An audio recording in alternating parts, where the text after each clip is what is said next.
I think, are we all set, professors, doctors, Mhm. and Yes, everyone yes. in between? All right, ladies and gentlemen, children of all ages, welcome to Rolling on the Rivers, a live streaming event. Hopefully you got that pun when you got your invitation there. We are going to figure out how to do this. There we go. All right. With your host tonight, myself, Robert Poirier. I am the 6th grade social studies teacher on Team 6A. I am also the Geography Night coordinator. We also have Dr. Vernon Domingo, professor of geography, co-coordinator of the Project EarthView, and Dr. James Hayes-Bohanan, professor of geography and coordinator of Project EarthView as well. They are usually our EarthView guys who are joining us pretty much for the last 15 years, I think it has been, at our geography night, where they've helped everybody explore the globe with EarthView. But unfortunately, due to the times, we have decided to bring something a little bit different to you this year. So we hope you enjoy it. For tonight, we are on a very tight schedule. We're going to try to keep to it as much as possible. We're going to do the welcome and introduction. We do have some poll questions that we will be asking you to take part in. We will then go over some river terms that you're going to need to know. Then Vernon is going to speak to us about the rivers of Africa and Southeast Asia, and followed by a couple of more questions. And then James will take on the Amazon basin and the Rio Grande. And then afterwards, we will sort of like test your knowledge with a quick little, and I know most of the 6th grade students know this, look it quiz, and prizes will be awarded for the 2 top winners. Now, don't get too nervous if you don't know the answer to these poll questions. Don't get too nervous if you don't know the answers to a lot of things. That's why we're here tonight, to do a little bit of learning all together. So with that, I'm going to turn it over for your poll questions. So I'm going to stop my sharing. Okay, welcome everybody. This is Dr. Hayes-Bohanan, James Hayes-Bohanan in Bridgewater. And I'm not sure why I'm there. I should show up on the screen now. You'll be able to see who I am. If I'm not sure why I am not. We see you. Here I am. Excited. Okay. Let me just quickly, I'm going to ask some questions, just 3 questions I'm going to post. Just going to leave them up for a minute. Please just take your best guess or knowledge of these 3 answers, and then we'll talk about them, and then we'll move on to some definitions of river terms.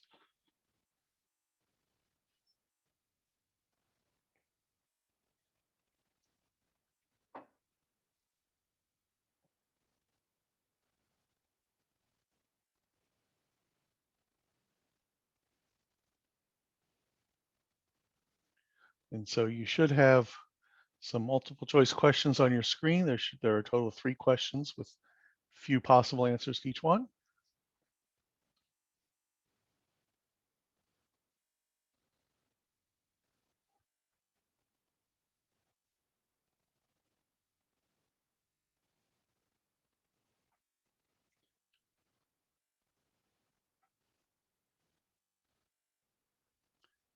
And knowing we're on a tight schedule, I'm going to end this very shortly, about another half minute. I'm going to end this poll and then just talk about these, and then we'll move into our next presentation.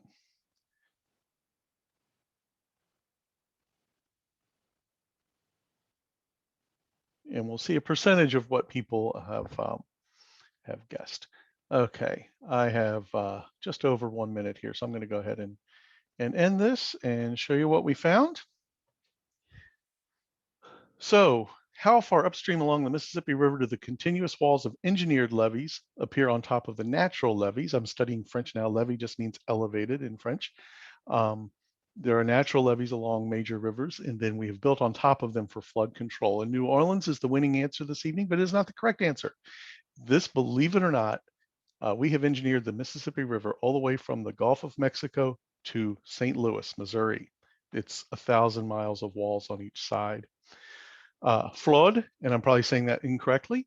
The winning answer here is indeed the correct answer. It is in Swedish, and you'll have some links later to a lot of the things that we are covering this evening, and that will include a link to river, how to say river in 88 languages, or how to write it anyway. Some of them might be hard to pronounce without the right alphabets. And then finally, which US river is formed by the confluence of the Allegheny and the Monongahela rivers? The Mississippi is the most common guess here, but that is not correct. These are all tributaries of the Mississippi River system, but this is actually the Ohio River. If you're a sports fan, you may have heard of Three Rivers Stadium in Pittsburgh. It's where these two rivers come together and form the Ohio River. Okay, with that, so thanks for playing.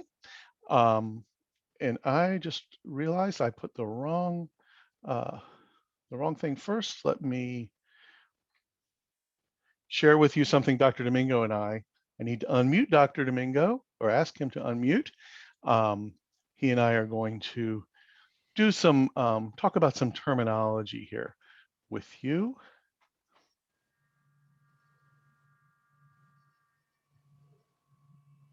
And, oh, I'm driving this one. So, oh, my screen sharing was paused. Sorry about that. Let me come back and share that screen again. I have never had that happen to me. Okay, so Dr. Domingo and I are going to, oh, hold on. That's the wrong, sorry. I drafted all of this stuff and I just see the mistake I made. Here, let me, our titles were all too clever. Let me pull up the correct title. We are going to do some river terminology together. And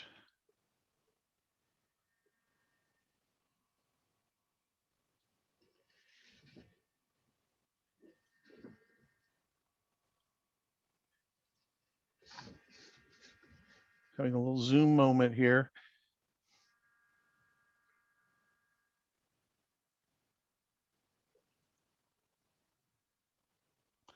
Okay. First, I just want to talk about just briefly show you that we're talking about rivers this evening, and rivers are very important. But as a percentage of the world's water, they are a very small portion. 2.5% of the Earth's water is fresh water. Of that, 1.2% is surface water, and of that, only 0.5% is river water. So they're very important, but they're drop in the bucket, as it were. Everything on any of our slides this evening that looks like a link is a link, and when you get these slides later, you can go find far more information about any of these things. The next term is watershed, which is a really important one. Right there you have the Mississippi watershed is a classical example. It's an area of land that drains all the streams and the rainfall into a common outlet, such as a river channel. And you could see it clearly on this one. This is the Mississippi River. All the water falling in there ultimately through the side streams enters the Mississippi. Another term that's important in rivers is the idea of confluence. And this is just a term for anytime rivers come together, and you can always tell which way they're flowing. The confluence makes kind of a Y shape and points downstream. This is an unusual one where the Green River is actually green, and the Colorado, which means red color in Spanish, come together in the canyonlands of the Grand Canyon and form, continue as the Colorado River. This confluence is very rare. Here you can follow links to show you about a dozen examples around the world where streams maintain their distinct color as they come together, but that is a pretty rare occurrence. What's very common though is millions of examples around the world of streams come together. They're called the confluence. Then a tributary. Tributary is a river or a stream that flows into a larger river. Remember, a tributary does not flow directly into the sea or the ocean, but into a larger river. And on this particular example, you can see a number of the primary and the secondary tributaries as they join together like a tree, in effect, with all those different branches, all flowing in the same direction downhill. And I chose for an example here, the Beaver Brook, which runs near where Dr. Domingo did some of his graduate work in Worcester, is a tributary of the Middle River, which is a tributary of the Middle River, a tributary of the Blackstone River, of the Seekonk River, of the Providence River, as they flow to the Atlantic. Rivers, we talk about them meandering, and this is because the rivers build up sediment and also erode sediment, erode soil away from their banks. And so a river might look very simple from the top, but underneath there's a lot of complexity.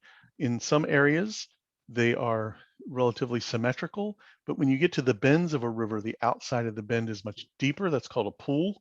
The inside is a point bank, or a point bar, excuse me.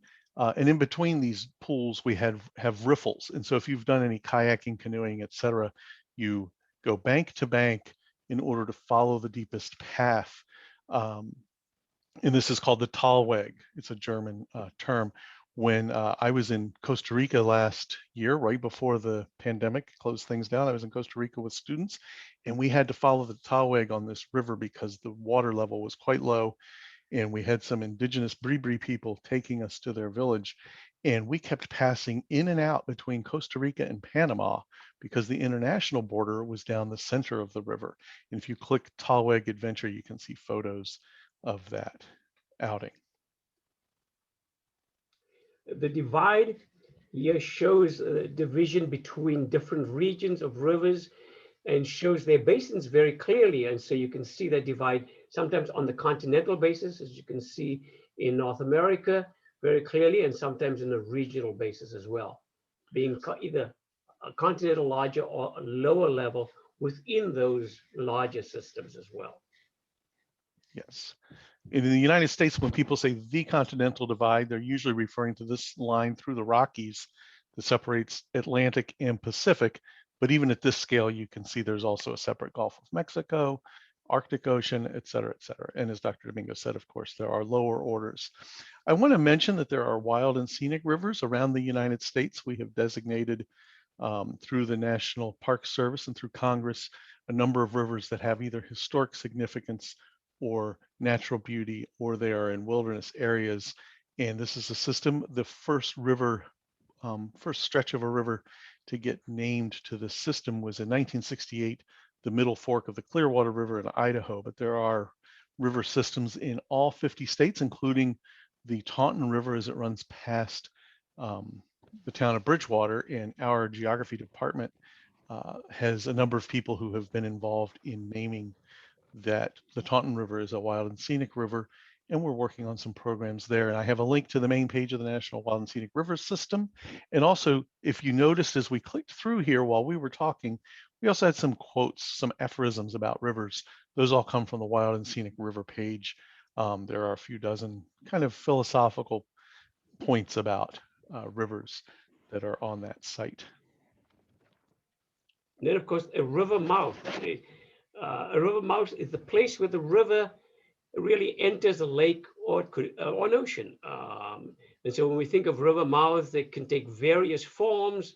They can be deltas, for example, like the Nile, which we'll show in a little while, the Mississippi, or a river mouth, in effect, can be a larger area, reservoir, as it enters a lake.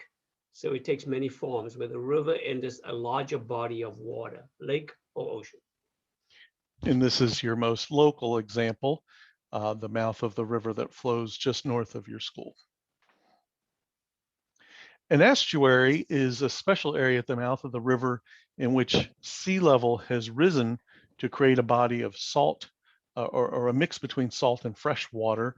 This is one of the world's most important ones, and where I happened to go to undergraduate school at University of Maryland, Baltimore County. I actually took a class on this estuary, and we have a lot of smaller estuaries here in New England. This is Chesapeake Bay, which is the estuary of the Susquehanna River. There's also Delaware Bay in the same view, and these are very rich fisheries and often very scenic. This is 190 miles long, but because of the complexity of the coastline, there are 8,000 miles of coastline on that 190-mile estuary. That example of flood being Swedish for river, if you click here later on, you can go to 88 different words for river. And I want to mention that there are a number of careers related to rivers, and more broadly, a lot of careers related to geography. So if you go to the American Association of Geographers website through our link here, you can see what kind of jobs there are in geography generally. And I'll just mention one that's quite interesting to me is river guide. One of our colleagues, Dr. Sandra Clark in our department, was a river guide while she was in graduate school back in Arizona a few years back. Okay, thank you very much. So what we'll be talking about now are specific rivers, and I want to show you, just give me a chance right there.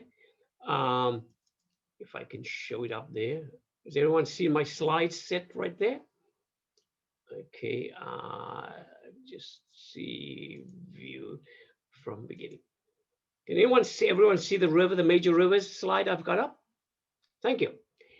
So what we'll talk about now are specific rivers that have significance for a variety of reasons, providing water, providing cultural hearths, all of these things are important, hydroelectric power and so on.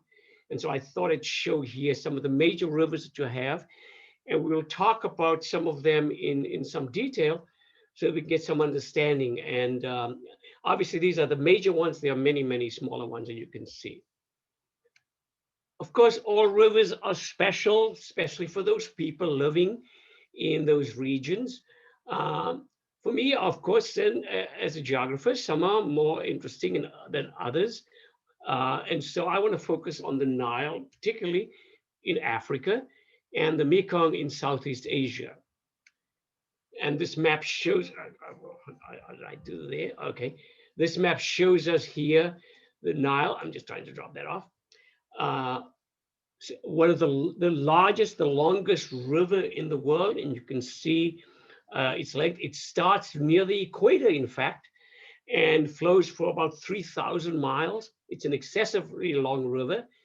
It's greater in extent than from Boston to Los Angeles, or from Boston to London. So think of that as a massive pathway of water. And the Nile has those two major branches, the Blue Nile from the east and the White Nile from the south.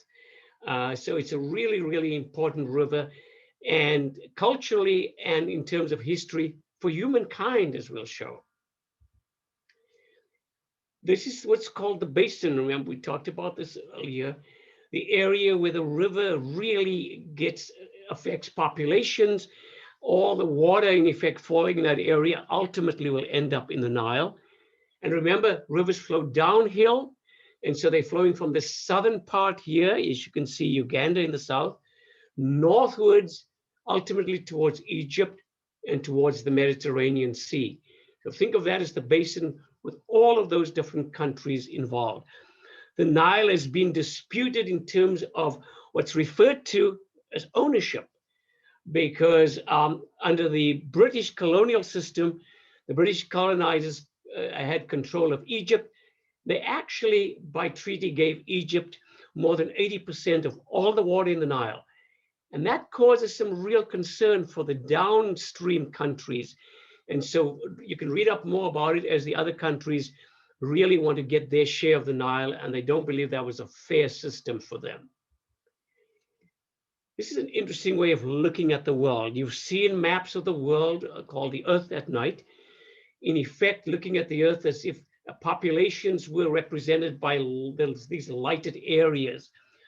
On this particular map, the one I wanted to show you in Africa, incidentally, I am from Africa originally, from South Africa right here. I'll talk about that in a little while.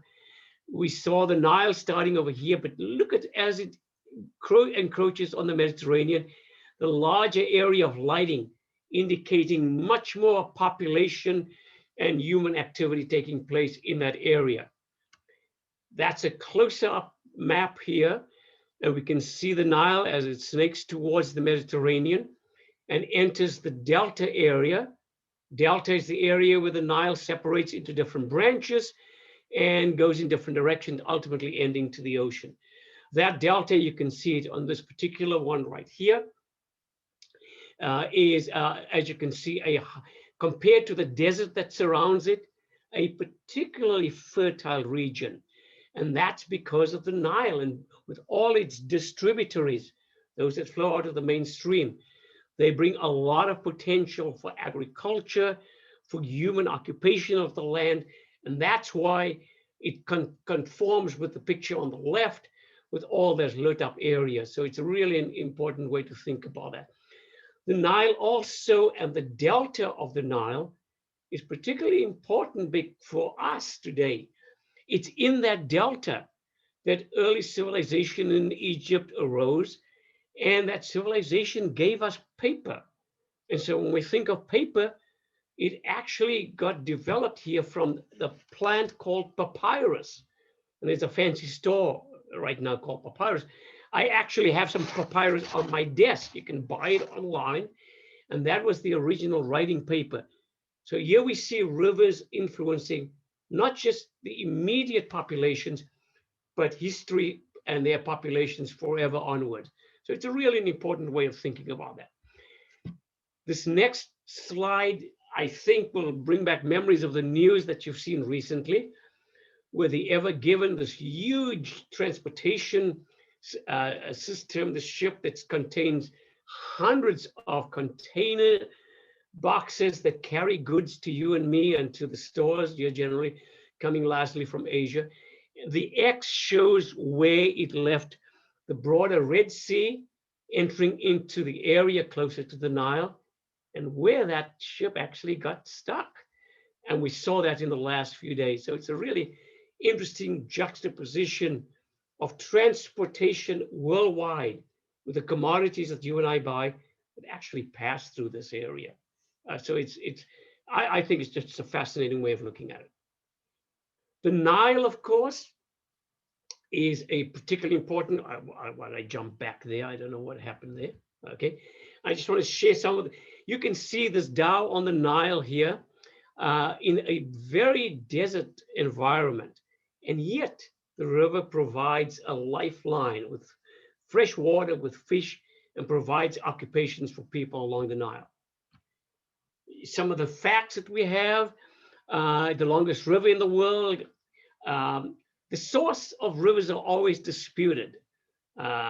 Countries to the south, for example, the southern countries of Zambia and Zimbabwe, as we go further north, they all claim that they have some connection with the Nile.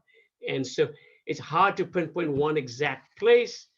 And so we have a look at the maps and you'll see that.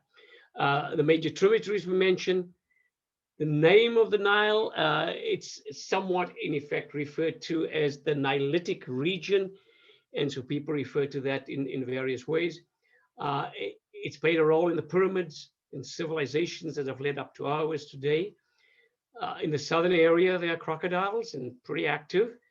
And then I'll show some slides of the Aswan High Dam, which was there developed in the 1960s and 70s to control the annual flooding of the Nile.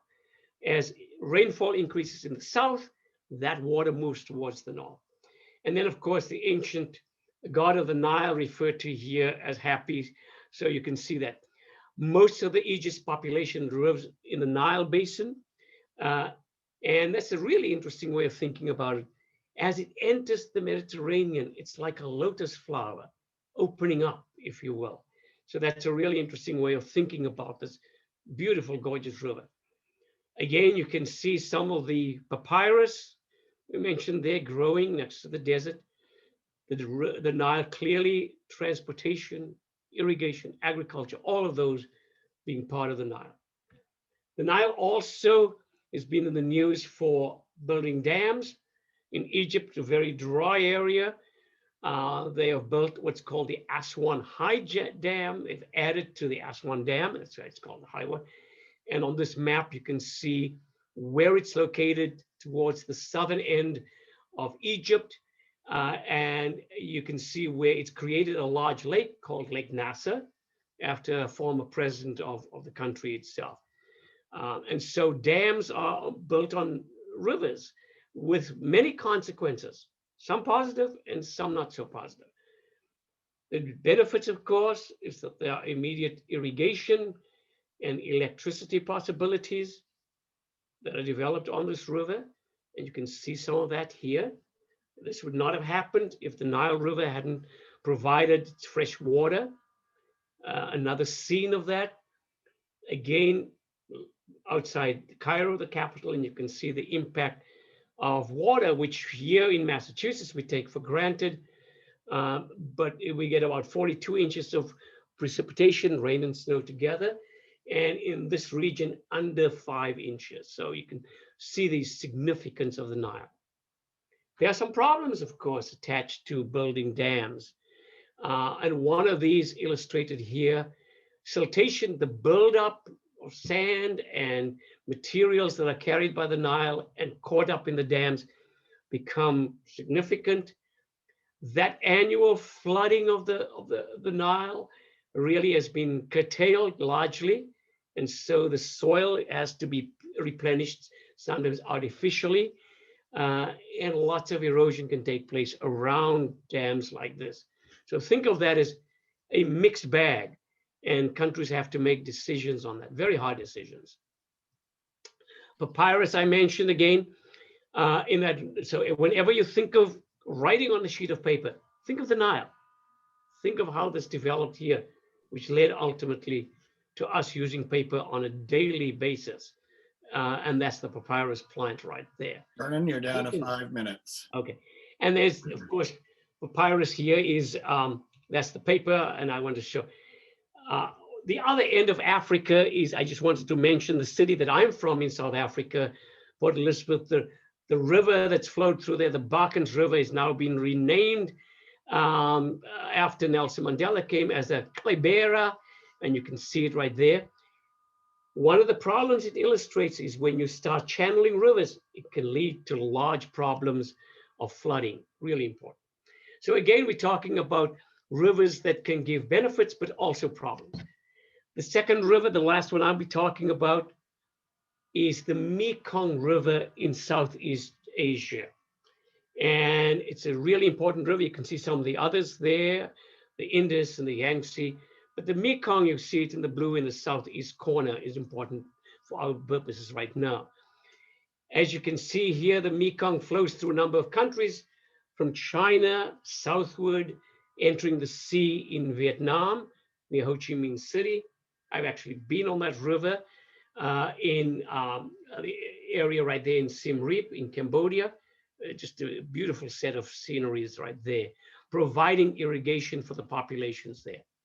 And I'll just share a few of these. This is the Mekong, and beautiful landscape, very fertile, okay? And you can see it meandering. One of the fascinating features is how it attracts population throughout, and how people spend a big part of their lives on the rivers themselves. Fishing provides the major source of protein in this region. And you can see some of the nets there. In the area around the Delta, the floating markets, which I found fascinating for anyone, but especially for a geographer to perceive. Goods are sold on these markets, and we think of them as kind of movable markets in many ways. They're also floating villages, and you can see what happens in one part of the Mekong. The river rises in this particular region by about 15 feet, and these areas, these places are all on stilts, all the homes. And of course, rivers have religious significance. The great temples of Angkor Wat are important for Buddhism here, built, of course, right along the rivers themselves. And that's a beautiful scene where it is. You can see the religious significance of the river as well. Dams, of course, are a problem, as we mentioned earlier, because they do create a series of problems for us, but ultimately become important. So that's the river itself, my last slide here. The Mekong, just a fascinating river and as all rivers are. And so I'm glad to be able to share that with you.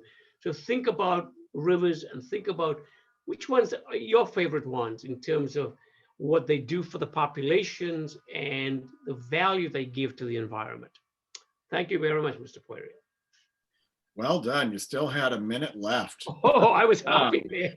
I shouldn't have told you that, right? Yeah, you were cracking your whip there. Next up, we have another series of poll questions that will be presented. So hopefully we'll have those presented for you in just a second for you to participate in and answer those just as you did with the first ones. So Dr. Domingo, if you could stop sharing. Oh, okay, yeah.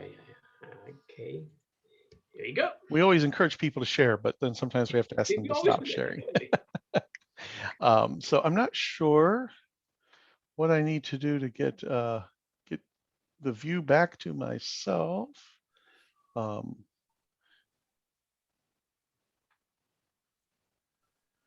just spotlight myself for just a moment, my fuzzy self, because my light is low here. Just another quick poll.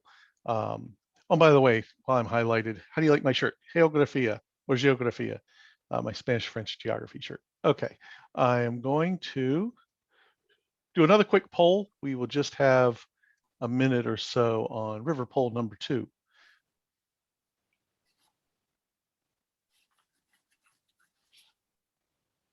So you should see 3 questions on your screen.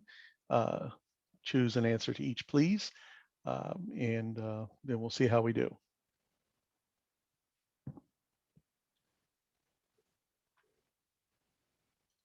Cool.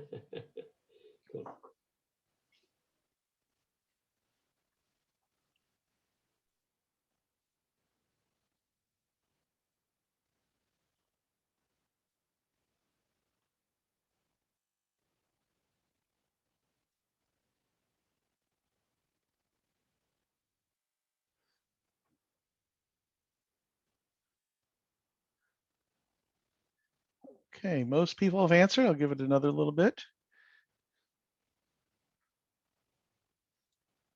We're at 1 minute. I'll stop at about 1 minute 10. So give everybody a chance and we'll see how we did.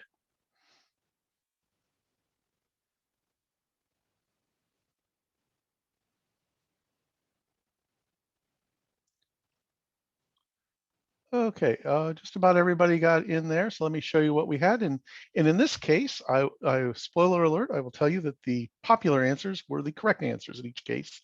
North Andover is on the right bank. You might have heard of the left bank of the Seine in Paris. The bank of a river is just which side would you point to if you were going downstream in a boat. So if you're coming down the Merrimack River, North Andover is on your right-hand side, so it is the right bank. So you have something to compare with. You know, the fine cafes of Paris are on the left bank, North Andover is on the right bank. The Green, San Juan, and Gila rivers are all tributaries of the Colorado. The San Juan is a river that runs through Tucson, so I used to see the San Juan. It's dry most of the time. The Gila is in southern Arizona. And the Green River you saw in my earlier slide on the confluences. That's way up in Colorado itself. And hey, we have unanimous agreement here that the delta is a feature not at the mouth of every river, but at the mouth of many rivers we have a delta, and it's called that simply for the shape of the Greek letter delta, which is a triangle, and generally speaking, these are triangular in shape. Oh, and I just realized I'm viewing the results but not showing them to you. So we had right bank, about 2/3 of you got that. About 2/3 also got Colorado, and everybody got the delta. So thank you.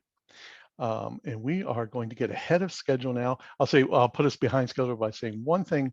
All of those points that Dr. Domingo made about dams, one thing and I did my whole master's thesis on dams, so I'm not going to get into it, but I will mention that we are starting to rethink a lot of dams built in our region for electric power or for mechanical power during the industrial age are now being removed. And removing a dam is something you can't just go out and tear it out. You have to really they've been there so long in many parts of New England that taking them out carelessly would be an environmental catastrophe of a different kind. So they have to be pretty careful how they do it. But we are starting to see the removal of a lot of small dams throughout New England. I am going to go over and make sure I have the correct file open before I show it. Okay, so I am going to show you some of my favorite rivers. Geographers have favorite places, favorite rivers, all kinds of things like that. I'm going to show you some of mine, and some of my favorite rivers happen to be famously large, the Amazon and the Rio Grande. So I'm going to talk about them just a little bit. Rondonia is a part of the Amazon basin, way up in the Western Amazon in Brazil. And it's where I got started as a geographer, meaning I got interested in Amazon deforestation is what made me a geographer. And I did my PhD research in the Amazon. And this is a photo a Bridgewater student took of me doing some research with her in the Amazon. But that's about forest. So we're not going to talk about that tonight. We're going to talk about the river. My work was really in the forest and the cities, but I learned a few things about the river as well. Links here to way too much information about all of those things. My own website, Rondonia Web, blog posts about Rondonia. If you click this link, you'll see. And then this local means local today. People in the Amazon have a Facebook page called My Beloved Rondonia, where they post all kinds of fascinating photos. The captions are all in Portuguese, but really, really interesting stuff. The Amazon is big, you may have heard. How big is it? If it were a country, it would be the 7th largest country in the world. Brazil is the 5th largest anyway, but by itself, the Amazon will be the 7th largest. 20% of all the fresh water flowing in the world, if you add up the Nile, the Merrimack, the Mississippi, the Ganges, all the rivers of the world, 1/5 is flowing in the Amazon. You could fill the world's largest building, which is the Boeing factory outside of Seattle, 15 times every second. You could fill it with this river. And this is the most unusual thing, I think, is that most rivers have some area where salt water and fresh water mix, but there's so much fresh water coming out of the Amazon that it pushes out into the Atlantic 200 miles, and it creates a freshwater sea out in the ocean that by itself would be the 10th largest country in the world if it were a country. But it has no borders, it has no boundaries that you can see, but mariners know about it. They know if they get into that area, they're in a freshwater environment and they can't even see the land from there. The main channel of the Amazon has no bridges or dams. That's partly a matter of size. It could be done, but the rivers are so important in the Amazon that roads are more of a problem than a solution. And so there's not many places where a bridge makes any sense. Dams, I've been inside of a dam in the Amazon basin on one of the tributaries. On the mainstream, a dam would fill with sediment in the first year. It would be totally ridiculous. So they don't build dams or bridges. It's not a direct consequence of size, but that's a big part of it. Okay, how big is it continued? It has 12 tributaries, like the Xingu, the Madeira, which is where I've spent the most time, the Negro, the Branco. It has 12 of these that are over 1,000 miles long each. And it has 1,000 tributaries with names, some that don't even show up on this map, like the Candeias, where I've spent some time. And there are 1,000 of them that have names. The Rio Negro and the Solimões, which is not labeled on here as the Solimões, but that's this main channel here.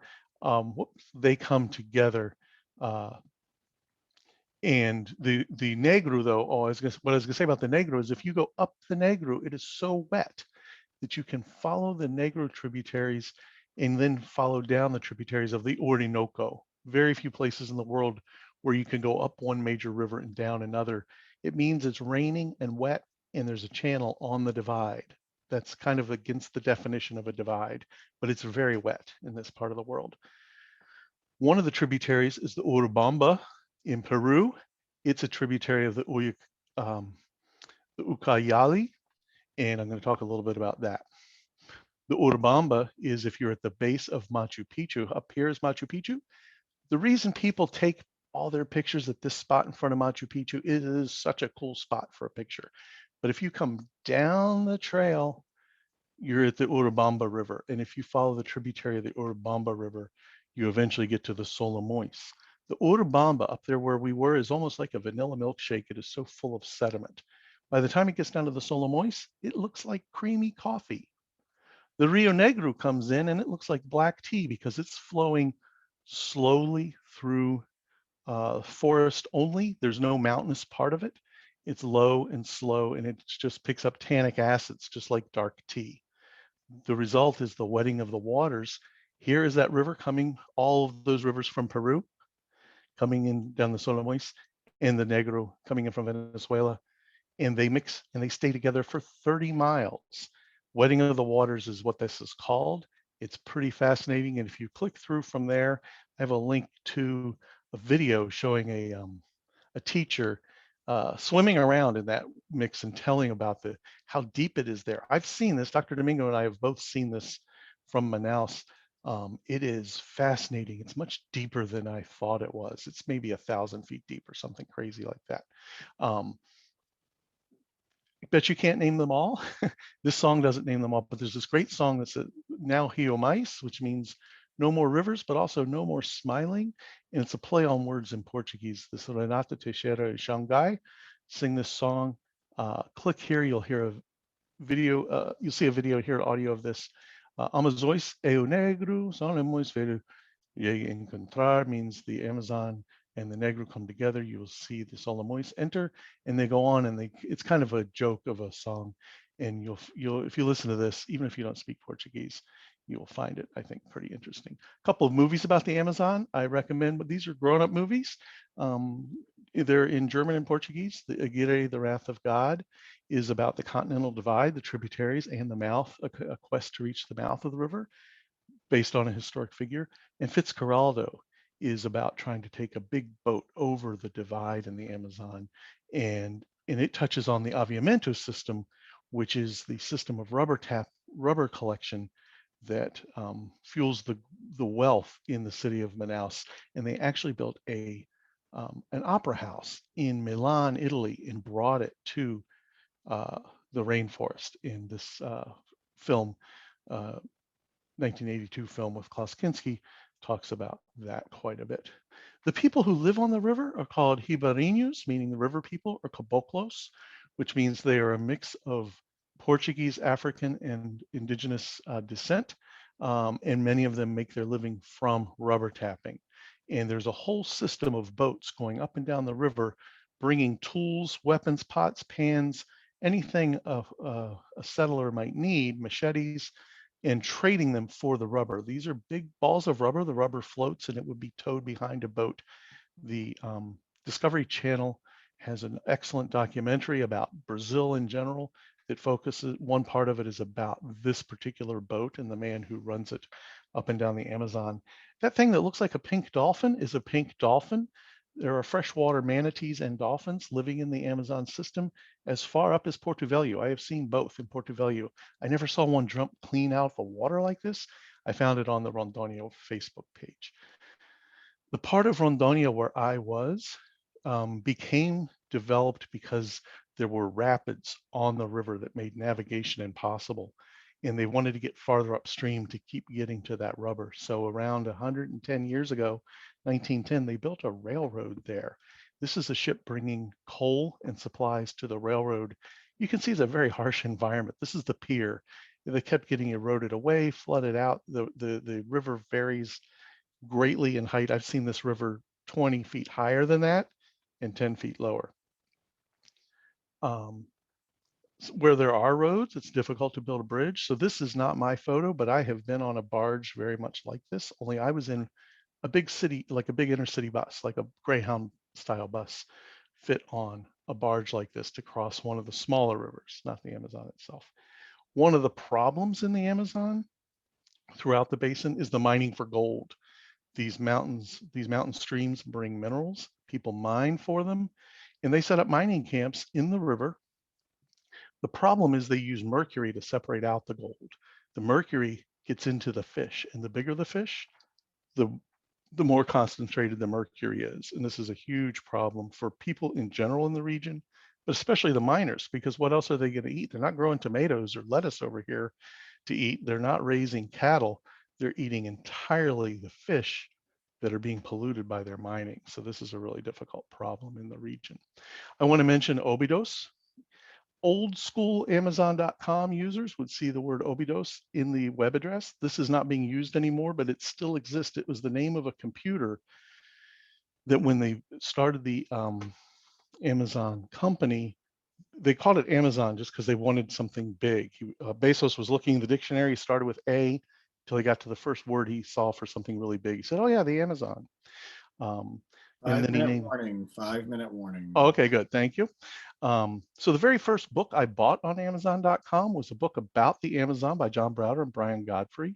I never met either of them, although everywhere I went on my first trip, I kept hearing about, people would say, do you know Brian Godfrey? I say, no, I don't. And when I got home, I went on this new thing called Amazon.com, big because of Amazon, fast because this is the one fast part of the river that he named his computer server for. And you can still buy that book right there if you want. There's a story, that story is told here in the details. Where that was, Obidos is right here. That is 450 miles from the ocean, and it still has high and low tides. Only a difference of 1 foot from high to low tide, but it is noticeable as you go down to Santarém. It's about 2 feet. This is 0.2 meters. And as you go out into the delta of the Amazon, you get to 13-foot tidal range twice a day inside this river basin. This is really crazy. So the ocean water doesn't come in, but the tide comes in. There are about 2 million people living in the city of Belém and about 2 million people living in the city of Manaus. And that's about 2/3 of the population of the Amazon region. At the mouth of the river, there are islands like there are in a lot of deltas. One of them is the Marajó Island, which is the size of the country of Switzerland. Big river. Another delta is the Rio Grande Valley, the lower Rio Grande Valley. This is where I lived right before moving to Bridgewater. I lived in South Texas, southmost Texas, right along this river. I lived in a town called Pharr. I taught at a school called the University of Texas at Brownsville in partnership with Texas Southmost College. It's been renamed Rio Grande Valley College University. And it was here in Brownsville. Here is the campus. Here is the river. I had students walking to school from Mexico. This valley area is very sensitive, important environment. 4 million people live here on the two sides of the river. 400, probably a little bit more than that, 400 birds, 2/3 of all the birds ever found in the United States have been found in these couple counties in southmost Texas. They stop by in the river on their migrations from north to south. And there are also 4 rare cats like ocelots and bobcats. This is actually the delta area of the Rio Grande. So what they call the Rio Grande Valley is not a valley, it's the delta area of the Rio Grande, which starts in Colorado, continues through New Mexico, includes the Mexican states of, parts of the Mexican states of Chihuahua, Coahuila, Tamaulipas, and Nuevo León, plus the US states of Texas, New Mexico, and Colorado. And it's called the Rio Bravo from the Mexican side. One of the crossings there is a place called Los Ebenos. I have been on this ferry as well. It is a hand-drawn ferry across the Rio Grande. It was closed for a while because it was kind of complicated for Border Patrol to secure, but people were so connected to this as an historic thing. The original 5 big guys, pull this ferry by hand back and forth across the Rio Grande all day long. It's at 317 Pete Diaz Road in Rio Grande City, Texas, and I highly recommend it. And you can find a news story about it where I stole that photo, and you can find the Immigration Naturalization Service website about it. Los Ebenos just means ebony tree, to which the original cables were tied for this ferry service. They say you should end your presentations with a sunset. This is back to Porto Velho. Pôr do Sol is the sunset. Sunsets quickly in the tropics. So I'd be out on this river Madeira sometimes in a boat, and before I knew it, it would be sunset. It was a beautiful place.